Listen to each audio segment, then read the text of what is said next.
Hello and Assalamu alaikum students. I hope so that you all are doing really well. Today we will discuss some MCQs from your chapter number 12. Students, before going to start our MCQs, there are few things which you should have. Number 1 is your notebook, number 2 is your pen, and number 3 is the calculator. You should have these three things in your hand before going to start these MCQs. तो आपका first काम ये होगा कि आप लोगों ने उस MCQs को अपनी कॉपी के ऊपर नोट डाउन करना है एंड देन आपने उसको सॉल्व करना है just I will do in the video.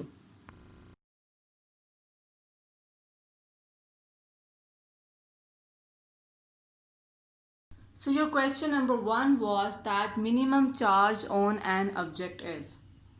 अगर आपको याद हो आपने एक टॉपिक डिस्कस किया था that was your Millikan's oil drop method और उसके अंदर आपने ये चीज़ एक्सप्लेन की थी कि उसने जो भी साइंटिस्ट ने मिलिकन्स ने जो भी ड्रॉप लिया उसके ऊपर जो चार्ज था वो एक क्वांटिटी का मल्टीपल था और वो जो क्वांटिटी थी वो कितनी थी 1.6 into 10⁻⁻⁹ coulomb.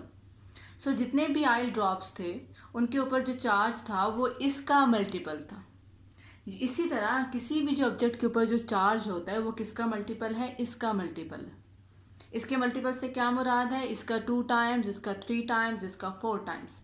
So it means that जो मिनिमम वैल्यू हो सकती है चार्ज की वो कितनी हो सकती है, वो हो सकती है 1.6 इंटू 10⁻⁻⁹, क्योंकि बाकी तमाम ऑब्जेक्ट्स के ऊपर जो चार्ज है वो इसी का मल्टीपल है.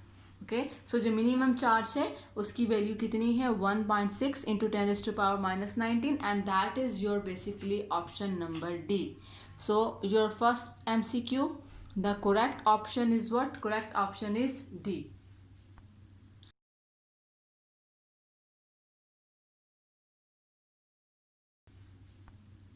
Okay, your question number 2 is that number of electrons in 1 coulomb of charge. Number of electrons, it means वो आपसे क्या चीज़ मांग रहे हैं, n मांग रहे हैं. n number of electrons, n का वो आपसे आंसर पूछ रहे हैं और 1 कूलम चार्ज में कि अगर आपका टोटल चार्ज कितना है 1 कूलम,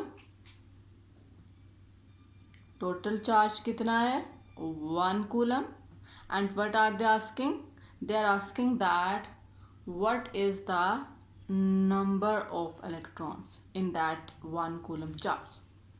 अब इस क्वेश्चन के आंसर के लिए आपको थोड़ा सा चैप्टर नंबर 12 के इंट्रोडक्शन में जाना पड़ेगा. चैप्टर नंबर 12 के इंट्रोडक्शन में हमने एक चीज़ डिस्कस की थी कि जो आपका चार्ज होता है वो हमेशा क्या होता है, क्वांटाइज्ड. तो आपके पास इक्वेशन क्या बन गई, Q is equal to n e, कि जो किसी भी ऑब्जेक्ट के ऊपर जो चार्ज है वो इस इलेक्ट्रॉन के चार्ज का क्या है, मल्टीपल है. ओके, सो आपने इस n का आंसर निकालना है. So you will just isolate this n, you will just separate this n and this e will go down and your equation will look like that. N is equal to Q by E. Now you know Q, which is 1 coulomb. You know the value of electron, which is 1.6 into 10⁻⁻⁹. आपने just उन दोनों values को क्या करना है, divide, and you will get what, you will get number of electrons. और जब आप इसको डिवाइड करेंगे तो आपका आंसर क्या आएगा 6.25 into 10⁻18.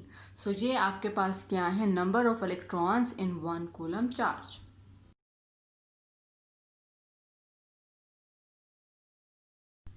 So your question number 3 was, if the distance between two equal point charges is doubled, distance is doubled.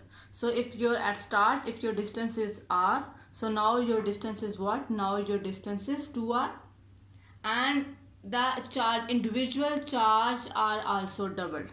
जो आपके टोटल चार्जेस हैं आपने उसको भी क्या कर दिया, डबल. यानी अगर पहले आपका चार्ज Q था अब आपका चार्ज क्या हो गया 2Q1.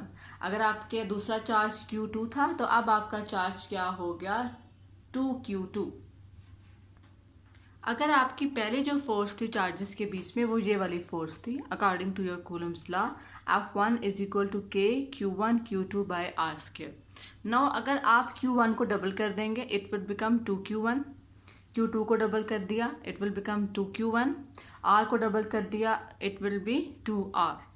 ओके, अब अगर आप कूलम्स लॉ को अप्लाई करके फोर्स का आंसर निकालना चाहेंगे तो क्या बनेगा, फर्स्ट इज के, Q1 in place of Q1, 2Q1, 2Q2 and divided by 2R square. So your answer will look like 4K Q1 Q2 by 4R square. This 2, 4, okay, and 2R square, 4R square. Now these 4 will be cancelled out and you are left with K Q1 Q2 by R square, and that is basically your what? That is basically your F1. So it means that कि अगर आप charges को भी double कर दें और अगर आप डिस्टेंस को भी डबल कर दें तो आपकी जो फोर्स है वो क्या रहेगी, रिमेन सेम, उस पर कोई फ़र्क नहीं पड़ेगा। और ये जो आपकी रिमेन सेम है ये आपका ऑप्शन बनता है ए। सो आपके थर्ड जो MCQ है उसका ऑप्शन क्या बन गया, ए बन गया, कि अगर आप चार्ज को भी डबल कर दो, डिस्टेंस को भी डबल कर दो तो आपकी जो कूलम फोर्स है उसके ऊपर कोई फ़र्क नहीं पड़ेगा। अब लाजमी नहीं कि पेपर में एज इट इज़ ही MCQ आएगा, आपको जस्ट टेक्निक लर्न करनी। मे बी जस्ट अगर वो ये कह दे कि डिस्टेंस को डबल कर दिया, ओनली डिस्टेंस को, तो आपका Q1 Q2 as it is रहेंगे, कोई फ़र्क नहीं आएगा। आर की जगह पे क्या आ जाएगा, सिर्फ 4। इट मीन्स दैट यहाँ पे सिर्फ एक 4 होगा तो 1/4 हो गया, तो आपकी जो फोर्स है वो कितने टाइम्स कम हो जाएगी, वो आपकी 1/4 रह जाएगी। ओके, क्योंकि आपकी यहाँ पर कौन सा फैक्टर आ गया है, 1/4, तो आपकी जो फोर्स है वो 1/4 क्या हो जाएगी, रिड्यूस हो जाएगी। ओके, इसी तरह मे भी वो आपसे ये कह दें कि आपने सिर्फ चार्ज को डबल कर दिया, दोनों चार्जेस को, तो आप बताएं कूलम फोर्स पे क्या फ़र्क पड़ेगा। तो अगर आप खाली चार्ज को डबल करेंगे 2Q1 2Q2 4 हो गया, 4 किधर आ रहा है, न्यूमरेटर में, तो अब आपकी जो फोर्स है वो 4 टाइम्स क्या हो जाएगी, इंक्रीज हो जाएगी। तो वो डिफरेंट तरह से आपका पेपर में MCQ आ सकता है। अगर आपको मेथड आता है तो वो टेक्निक जो मर्जी यूज़ कर ले, you should be able to solve that.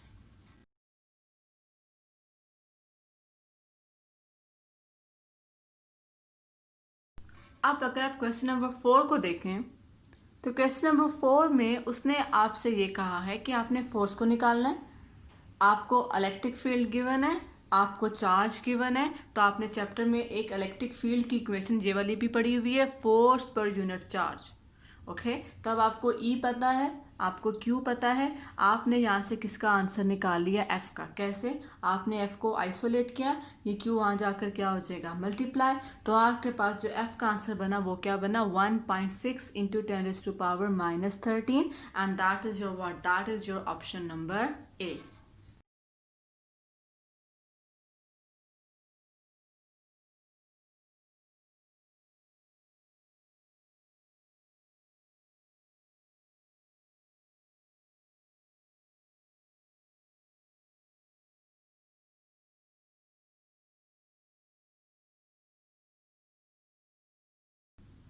Question number 7 says electric potential energy per unit charge. Electric potential energy. Okay, so electric potential energy को आप U से भी रिप्रेजेंट कर सकते हैं और आप W से भी रिप्रेजेंट कर सकते हैं। और वो आपसे क्या पूछ रहे हैं, electric potential energy per unit charge is equal to what. You should be able to do that. Electric potential energy per unit charge W/Q, और ये रिलेशन आपने किसका पढ़ा है, पोटेंशियल का। आपने इलेक्ट्रिक पोटेंशियल की डेफिनेशन में पढ़ा है, वर्क डन पर unit charge is called what, is called electric potential. So it means that electric potential energy per unit charge is called what, is called electric potential, and that is your option number D.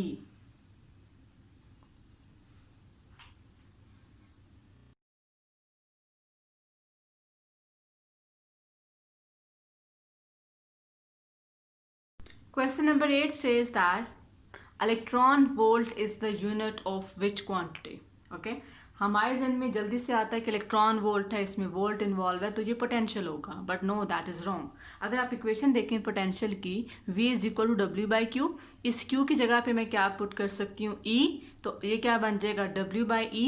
ई वहाँ जाकर क्या हो जाएगा, multiply, तो आपके पास you are left with what, you are left with electron volt is equal to W, और W आपका क्या है, वर्क, वर्क आपकी क्या है, एनर्जी, तो इसका मतलब है electron volt is the unit of energy, so that is your option number C. So question number 8, your option is C.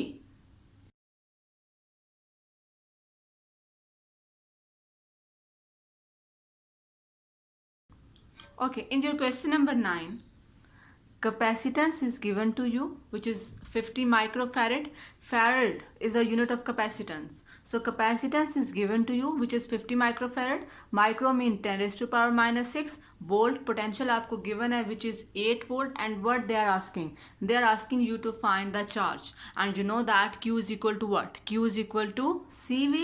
It doesn't make any difference. Okay, you can make it capital or you can make that Q smaller. Okay. सो आपने किसका answer निकालना है, Q का, charge का. Q is equal to word CV. आपने capacitor के topic में capacitor की मेन इक्वेशन ही यही पढ़ी है. Now you know C, you know V, you will just multiply those parameter and you will get that answer, which is 4 into 10 raised to power minus 4, and that is your option C. So your correct option is what? Your correct option is C.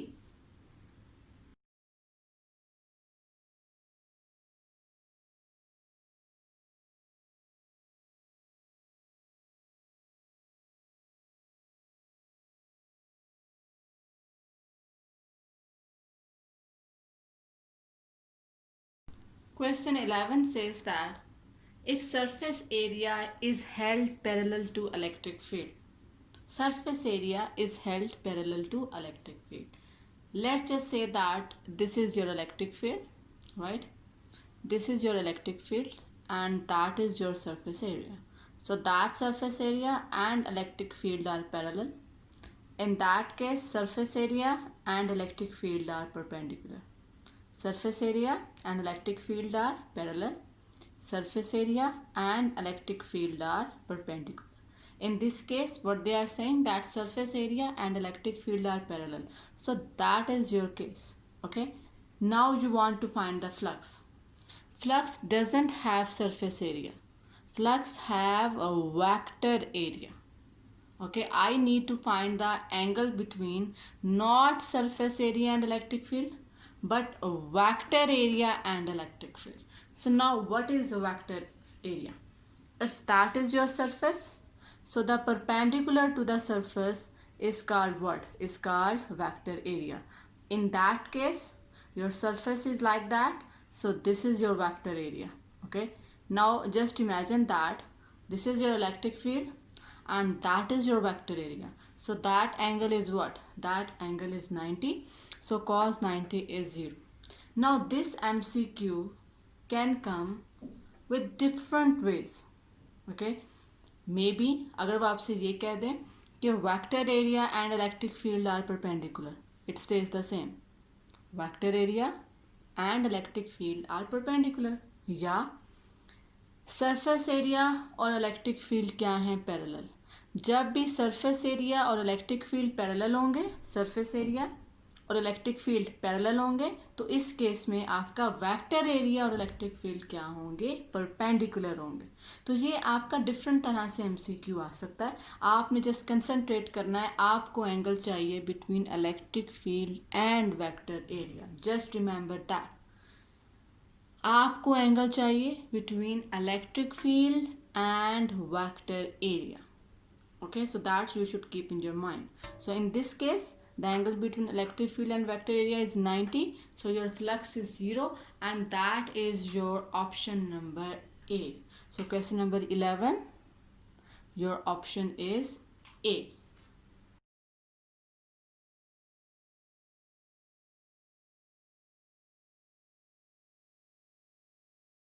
Question number 12 says that if your positive charge is moving against the direction of electric field. So first you have to picturize it. Positive charge, you have made the electric field. Electric field is always from positive to negative. So that is basically what your electric field. Okay, that is your what? That is your positive charge. Now what are they saying? that positive charge is moving against the direction of electric field. So अगर electric field is rightward, positive charge is moving upward. Now what they are asking? They are asking that will it gain potential energy, will it gain kinetic energy, or will it lose the energy, potential energy? So your answer is what? Your answer is what? Positive and positive. There is a repulsion. This positive will not go to this positive by itself. Okay, so we have to do some work.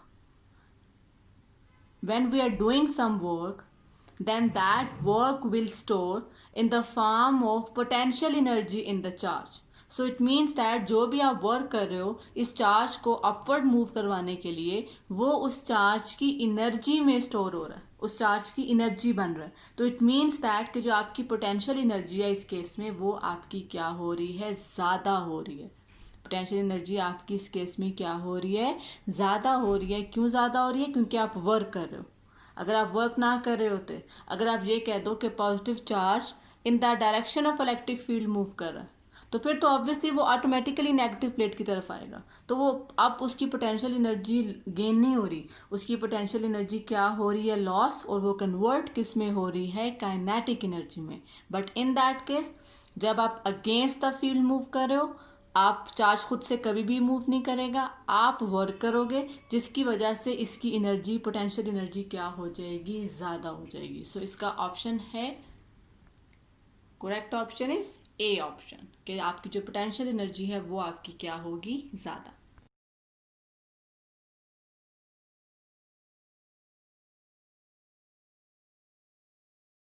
Question number 13 में वो आपसे ये पूछ रहे हैं, अगर आप दो कैपेसिटर्स अगर आप पैरेलल प्लेट कैपेसिटर की दो प्लेट्स के बीच में एक डाई इलेक्ट्रिक मीडियम रखेंगे तो आपकी जो चार्ज है, जो कैपेसिटेंस है, उस पर कैपेसिटर की क्या फ़र्क पड़ेगा. फिर से सुन लें. अगर आप पैरेलल प्लेट कैपेसिटर के बीच में एक डाई इलेक्ट्रिक मीडियम यानी कोई इंसुलेटर रखेंगे तो फिर आपकी उस कैपेसिटर की कैपेसिटेंस पे क्या फ़र्क पड़ेगा. तो हम ये चीज़ पढ़ चुके हैं अपने टॉपिक में. आपका टॉपिक था इलेक्ट्रिक पोलराइजेशन वाला, कि जब भी आप डाइलेक्ट्रिक को रखते हैं तो आपका डाइलेक्ट्रिक क्या हो जाता है, पोलराइज, जिसकी वजह से आपकी नेट इलेक्ट्रिक फील्ड क्या हो जाती है, कम, जिसकी वजह से आपका पोटेंशियल क्या हो जाता है, कम. जब आपका पोटेंशियल कम होता है तो आपकी कैपेसिटेंस क्या हो जाती है, ज़्यादा. तो जब भी आप कोई डाई इलेक्ट्रिक मीडियम रखते हो तो फिर आपकी कैपेसिटेंस क्या हो जाती है, ज़्यादा. So that means that your correct option is what, your correct option is D, that your capacitance increases जब आप डाई इलेक्ट्रिक मीडियम को रखते हैं.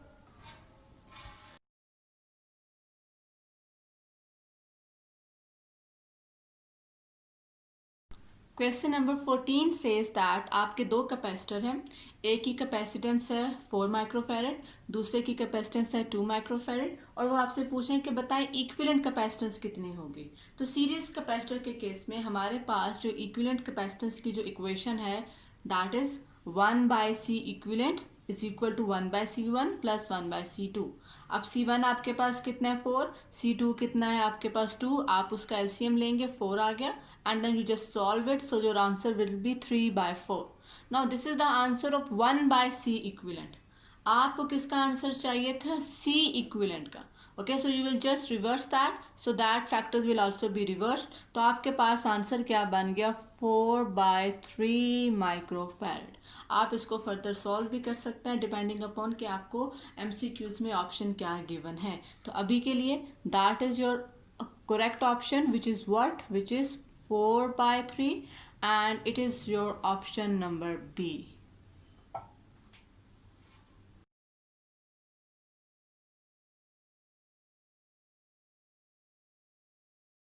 So in your question number 15, it says that we have two capacitor, C1 50 microfarad and C2 is also 50 microfarad. Both have same capacitance and they are connected in parallel combination. C1 and C2 are connected in parallel combination. So what is their net capacitance of the circuit? So whenever capacitor are in parallel combination, so your net capacitance equation is C1 plus C2. So 50 plus 50, that would become 100 microfarad, and that is your option number C. Okay, that's your net capacitance is what? Your net capacitance is 100 microfarad.